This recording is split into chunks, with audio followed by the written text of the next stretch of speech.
मुख्यमंत्री भावे शपथ नेले मोहन माझी। ओडिशार नूतन मुख्यमंत्री भावे जनता मैदान रे लक्षाधिक लोकों समागम रे शपथ नेले केन्दुझर माटीर आदिवासी नेता मोहन चरण माझी।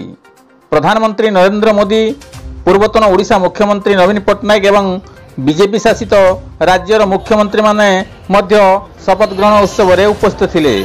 ओडिशार राज्यपाल रघुवर दास, मोहन माझी एवं तांको सहित 14 जन मंत्री को शपथ पाठ कराइथिले। चंपुआ विधायक सनातन महाकुड़ मध्य उपस्थित थिले। समस्त बीजेपी विधायक, सांसद एवं कार्यकर्ता समेत लक्षाधिक समर्थक यही समावेश में जोग देइथिले, जहाँकि ओडिशा इतिहास रे प्रथम बोली कहुछि। Bhubaneswar Kavindra Raut report, KD news Odia.